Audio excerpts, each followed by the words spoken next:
The rhythmic hiss of the oxygen concentrator upstairs always sounded like a dying animal trying to draw its last breath through a straw.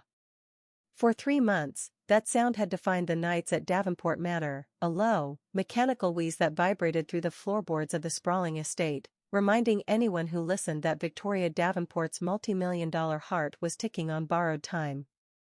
Elena Vance pressed her weight into the heavy industrial buffer, guiding it across the pristine herringbone parquet of the Grand Library. The machine groaned, a harsh, grounding friction that temporarily drowned out the house's oppressive silence. Her right index finger throbbed beneath the thin latex of her cleaning glove. The skin there was perpetually raw, stripped down by the harsh ammonia and bleach she used to erase every trace of human existence from the family's sight. To the Davenports, Elena was less than a person, she was a specialized tool, a ghost that moved in the shadows after 10 p.m. to ensure the mansion looked untouched by reality by dawn. She preferred it that way. Ghosts didn't get asked questions, and ghosts didn't have to explain why they desperately needed the $700 weekly paycheck to keep a 6-year-old girl on a steady supply of liquid fluticasone. Elena. The voice was smooth, too smooth for 2 o'clock in the morning, dripping with a manufactured fatigue that made Elena's skin prickle. She immediately released the buffer's trigger. The machine died with a whining sigh. Elena dropped her chin, adjusting her posture into the practiced, non-threatening slouch of a domestic worker. "Good evening, Mr. Davenport." Julian Davenport stood in the arched doorway of the library. He had undone his silk tie, letting it hang loosely around the collar of his bespoke cotton shirt, but his hair was still perfectly gelled, not a single silver-streaked strand out of place. He carried a small silver tray holding an amber glass of whiskey and a small, amber plastic prescription bottle. The ice in his glass clinked, a sharp, musical sound in the dead quiet. "Still working on the floors?" Julian asked, his eyes scanning the room, never quite landing on Elena's face. He took a slow sip, his throat clicking as he swallowed. "You work too hard. I've told you, as long as the main foyer is presentable for the hospice nurses in the morning, you can leave the rest." "The mahogany requires sealing twice a week, sir," Elena said to the floorboards, watching the reflection of his polished Oxford shoes. "Mrs. Davenport prefers the high gloss." Julian let out a heavy, performative sigh, the kind designed to invite sympathy. He rubbed the bridge of his nose, the large gold band of his Davenport-crested ring catching the dim light. "Victoria's preferences, yes. Even in her current state, my wife's mind remains unyielding. The doctors say the neurodegenerative decay is entering the final stage, Elena. Her motor functions are nearly gone. It's a tragedy." "I am very sorry, sir." Elena kept her voice flat, devoid of any genuine emotion that could be misinterpreted as familiarity. She knew the script. "She's sleeping now." Finally, Julian continued, tapping his fingers against the prescription bottle on the tray. The plastic made a hollow, rattling sound. "I've just set her evening dosage of the baclofen and the nerve blocks.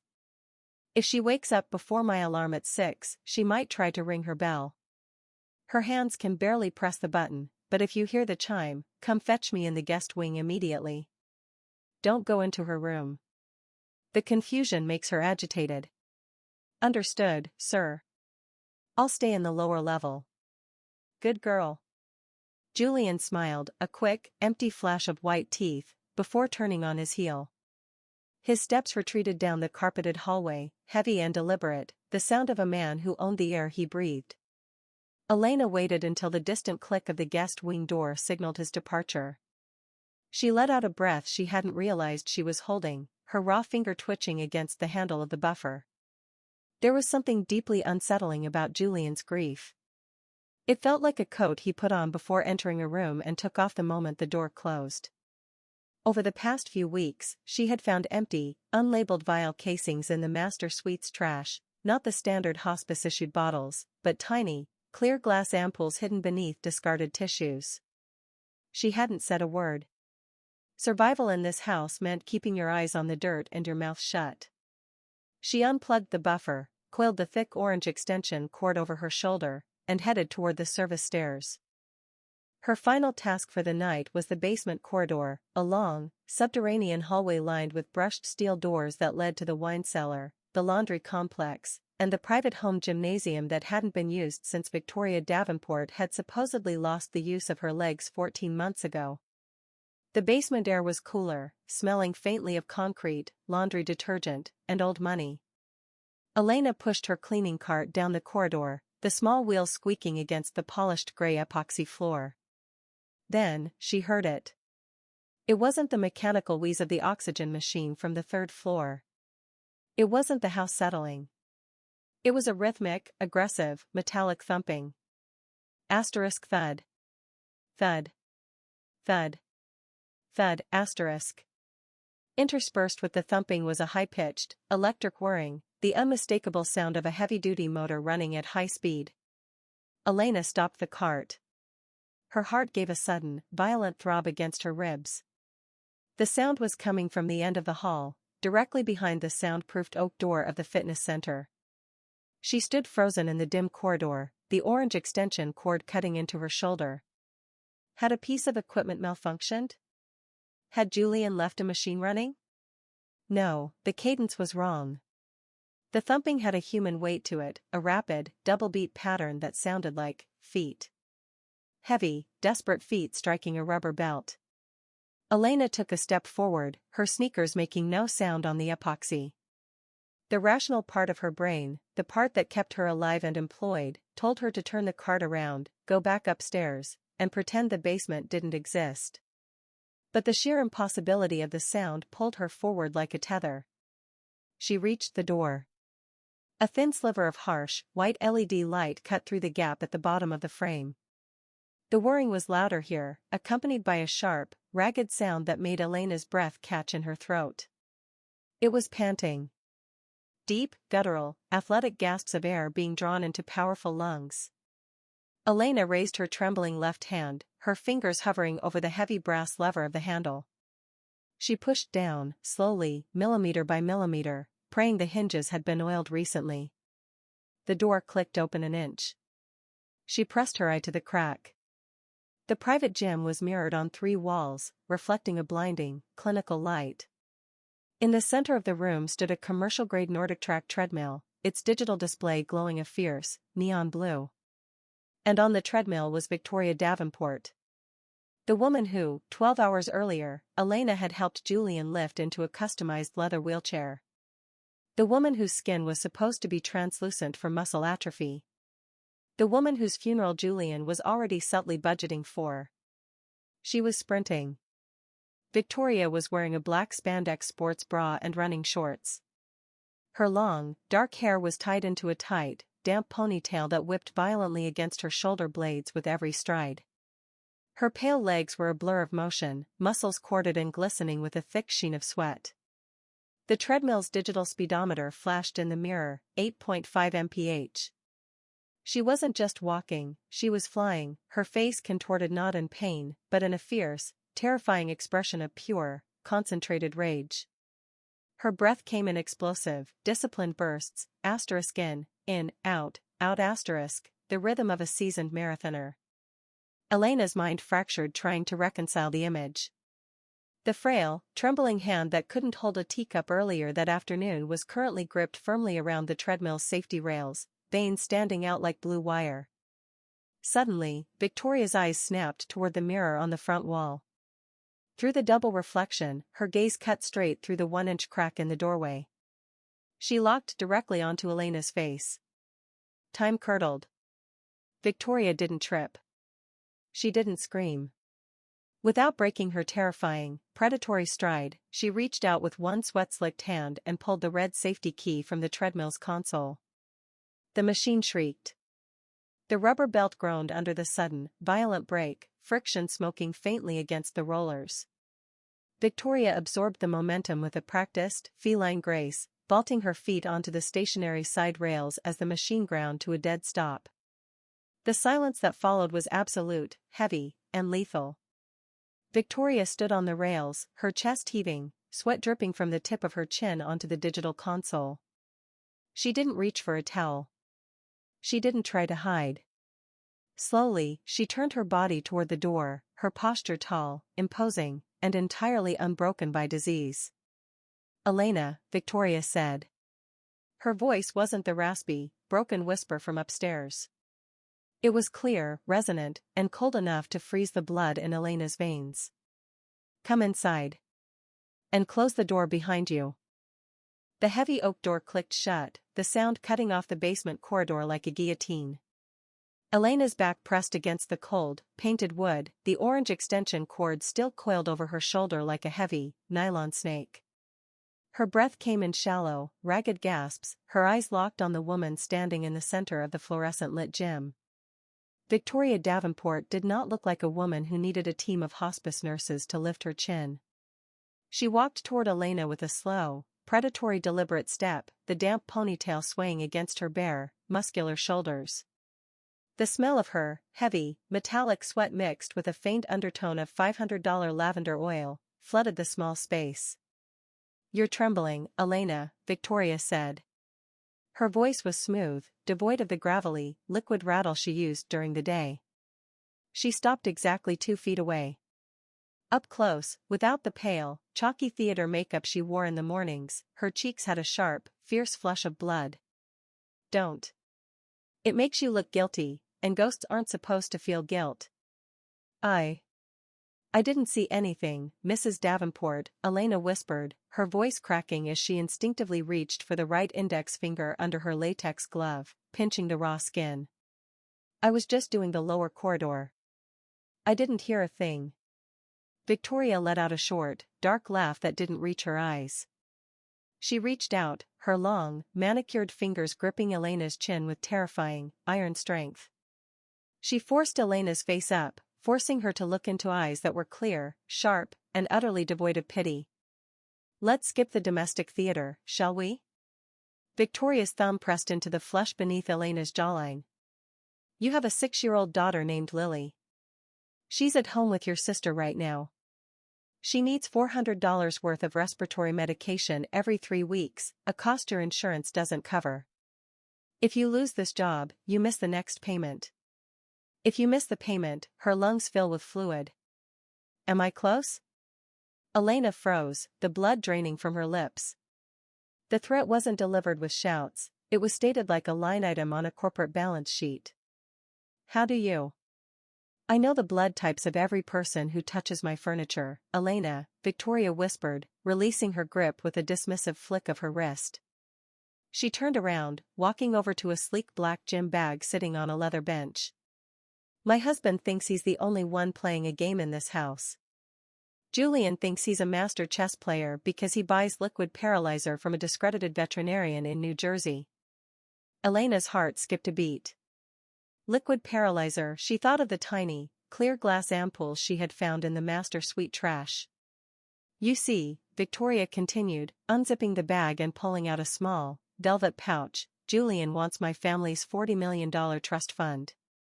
But according to the terms settled by my father's attorneys, he only gets absolute discretionary control if I die of natural causes, or if I am permanently incapacitated by a documented medical condition while we are married. If I divorce him, a prenuptial agreement kicks in, and he gets exactly nothing.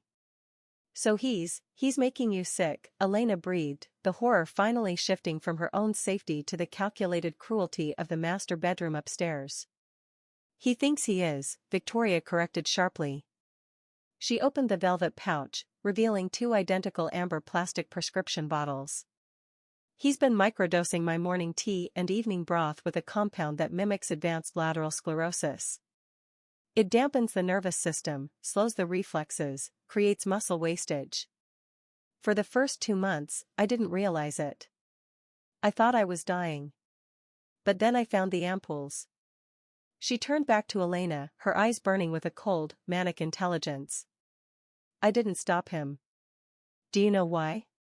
Because if I expose him now, he hires a high-priced defense team, calls it a marital dispute, and drags the Davenport name through the mud for 3 years while my assets are frozen by a probate judge. No. I don't want a legal battle. I want him to finish his crime. I want him to believe he has won." "You're letting him poison you?" Elena's voice was barely a squeak. I'm letting him think he's poisoning me, Victoria said, holding up the 2 bottles. Every night after he sets my medication, I crawl out of that bed, come down here, and purge my system. I take targeted counteragents. I spend 2 hours on that treadmill at maximum incline to keep my neural pathways from fusing. I am fighting for my life in the dark while he sleeps in the guest wing, dreaming of my inheritance. Victoria stepped closer again, the clinical white lights casting long, distorted shadows across the mirrors behind them. She took Elena's limp, latex-gloved left hand and pressed one of the amber bottles into her palm.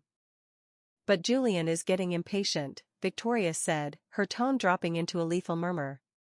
He told you tonight he increased the dosage of the baclofen. That's a lie. He's switching to the terminal phase. The bottle in your hand contains the compound he prepared this afternoon, the one he expects me to take tomorrow morning. It's concentrated. Within 48 hours, it will trigger an irreversible cardiac arrest that looks like standard respiratory failure. Elena tried to pull her hand away, but Victoria closed her own fingers over Elena's, locking the bottle between them. This is where you come in, Elena. You handle the master suite garbage.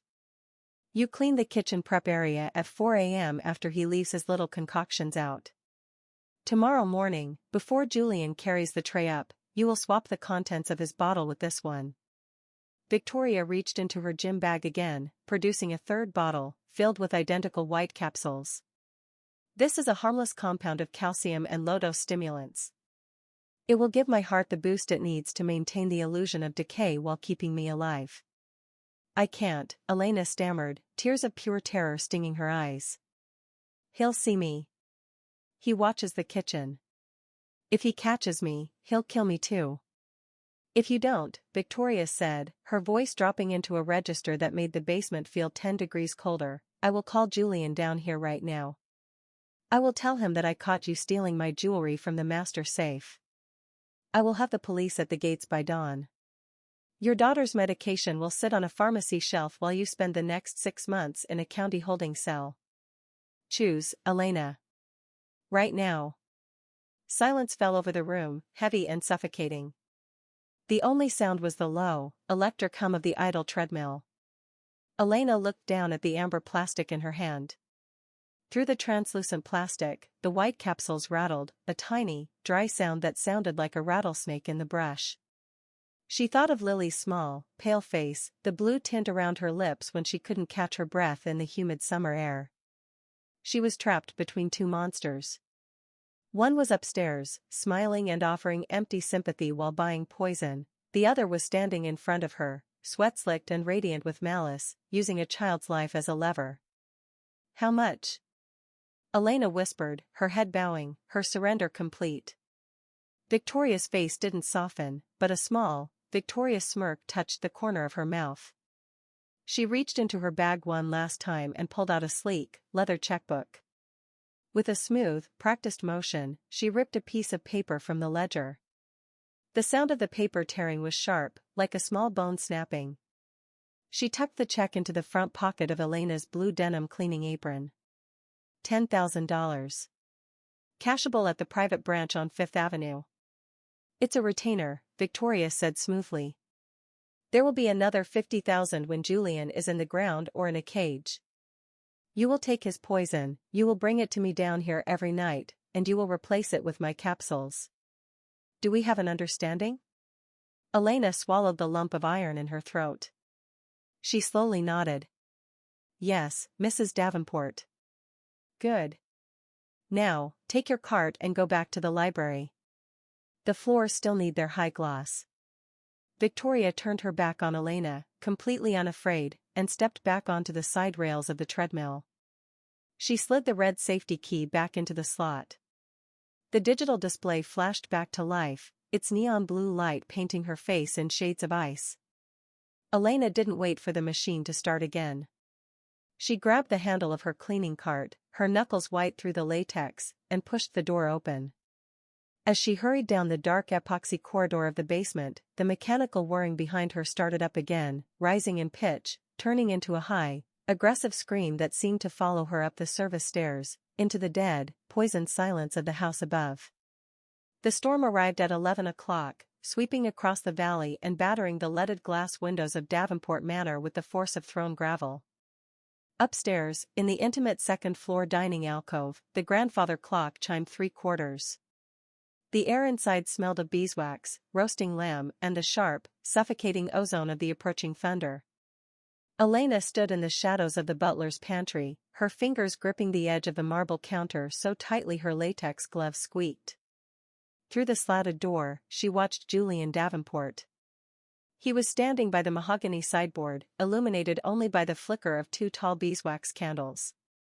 In his right hand, he held a tiny silver key, the one he had used to unlock the private medical lockbox in the master suite earlier that evening. Beside him sat an opened bottle of a rare, deep crimson Pinot Noir and 2 crystal goblets. Elena's heart hammered a frantic, irregular rhythm against her ribs. Her uniform pocket felt impossibly heavy. Inside it sat the bottle of calcium capsules Victoria had given her, alongside the actual, lethal baclofen compound she had successfully skimmed from the kitchen counter 4 hours prior. But Julian wasn't using the capsules tonight. He had changed the vector. With a steady, chilling precision, Julian raised a tiny glass dropper. He squeezed 3 translucent drops of a thick, oily liquid into the left-hand goblet. The liquid hit the red wine, swirling in a brief, oily iridescent film before dissolving completely into the dark alcohol. Elena. The sudden call made her flinch, her raw finger scraping painfully against the marble. She pushed the pantry door open, her head instantly dropping into its familiar domestic tilt. "Yes, Mr. Davenport." "Bring the tray," Julian ordered. His voice was lighter tonight, almost buoyant, carrying a terrifying undercurrent of excitement.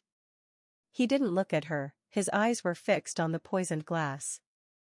"It's our 5th wedding anniversary. Despite my wife's unfortunate decline, I believe we should celebrate the endurance of our vows. Carry the glasses in. The left one is for Mrs. Davenport. Don't mix them up. The Pinot Noir needs to breathe." "Yes, sir." Elena stepped into the candlelight. As she lifted the heavy silver tray, her eyes locked onto the left goblet.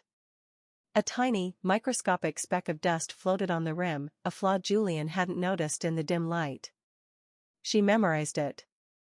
That speck of dust was the line between life and a capital murder charge. She carried the tray into the adjoining dining room. Victoria sat at the head of the table, dressed in a magnificent, flowing emerald silk gown that seemed to swallow her frail frame. Her face was a masterclass in theatrical tragedy, painted in stark, sickly whites, her eyelids shadowed in faint violet, her body slouched pathetically to the left side of the high-backed chair. Her left hand lay limp on the damask tablecloth, a silver bell sitting just inches from her useless fingers. "Happy anniversary, darling," Julian said, walking in behind Elena and taking his seat across from his wife. He reached out, his hand covering Victoria's limp right fingers with a nauseatingly tender squeeze. "I asked Elena to pour the special vintage your father left in the cellar. I thought, perhaps a taste might bring a little color back to your cheeks." Victoria's eyelids fluttered, her head tilting back with a weak, raspy sigh that sounded perfectly authentic to Julian's ears, but to Elena, who had seen her sprinting at 8.5 miles per hour, it was a chilling display of predatory acting.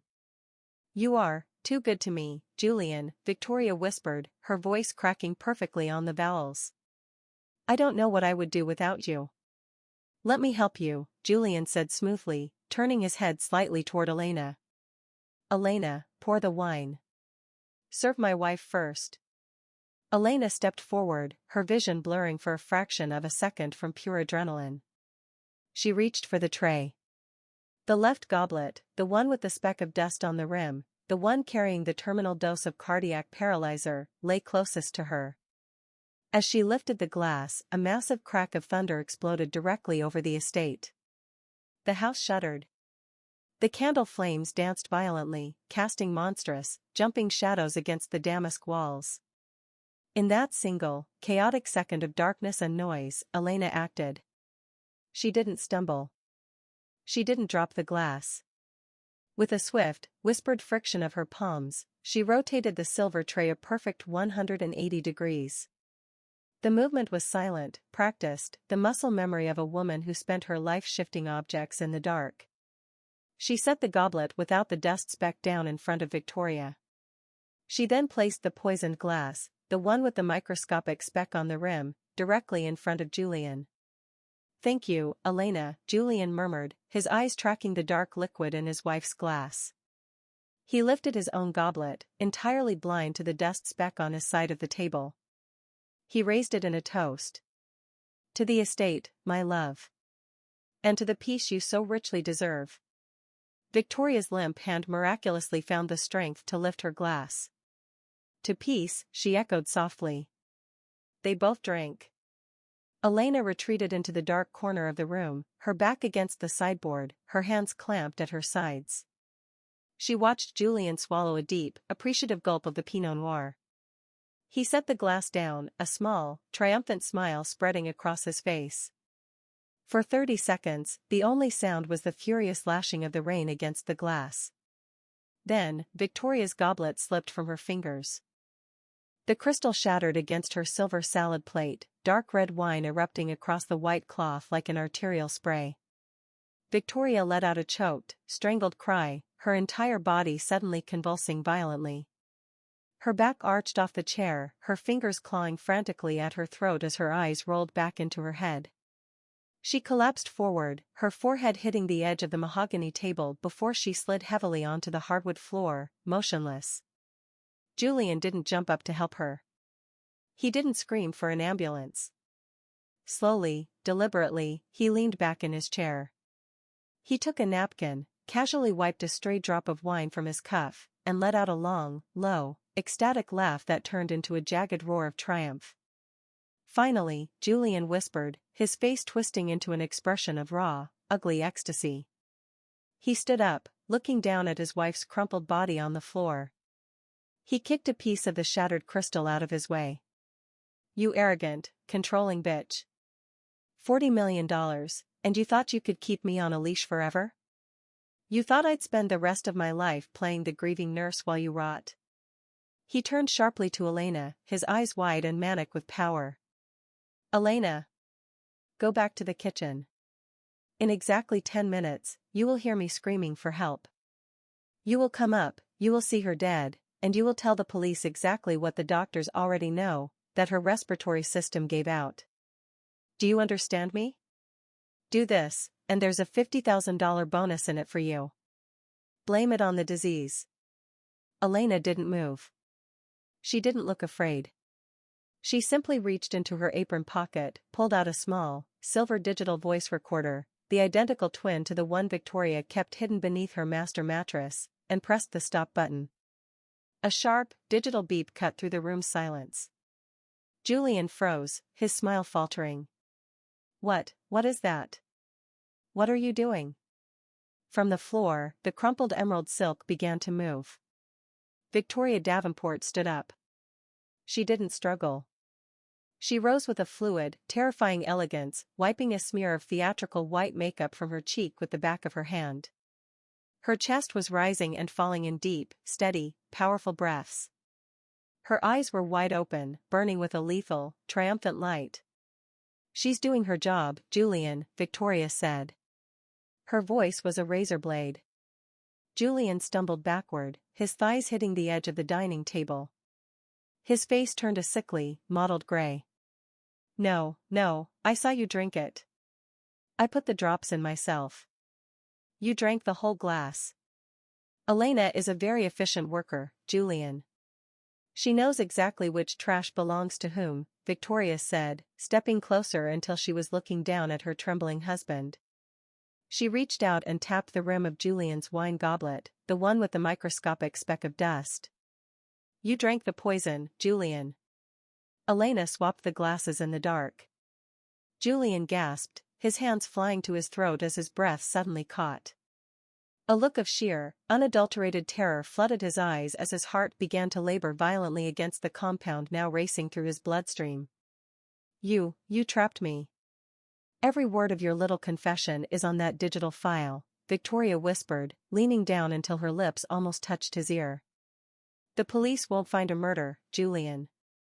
They will find a desperate, greedy husband who accidentally poisoned himself with his own veterinary supply while trying to frame a hospice illness. Your heart will fail in about 20 minutes. And I will inherit every single penny of your personal accounts as a grieving widow. Julian collapsed back into his chair, his legs turning to lead, his lips turning a faint, cyanotic blue. He reached out a trembling hand toward Elena, his voice a pathetic, gurgling wheeze. Help me, she'll kill you next.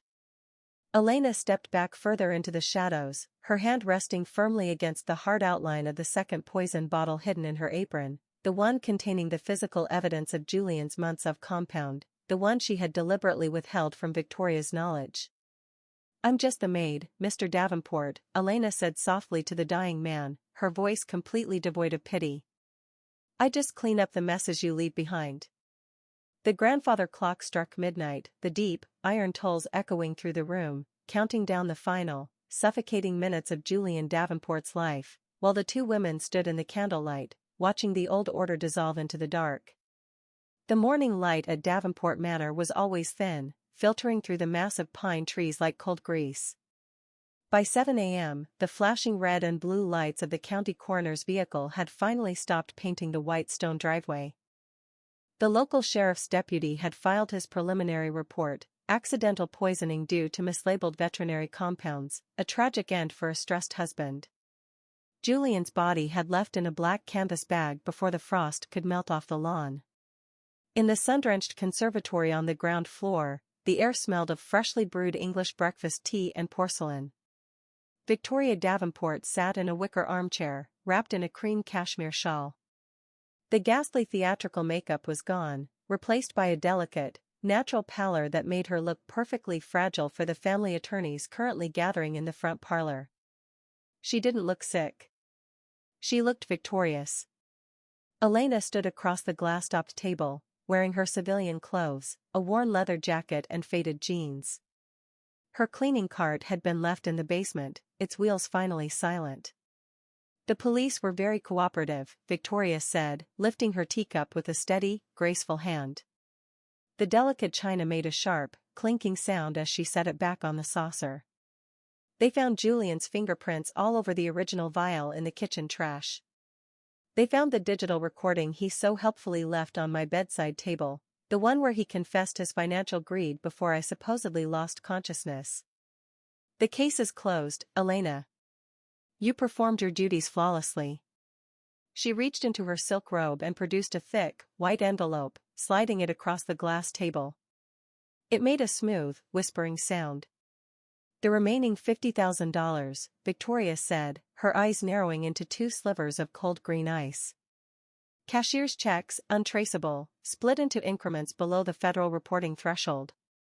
You will take this, you will submit your resignation to the estate manager by noon, and you will move out of this valley.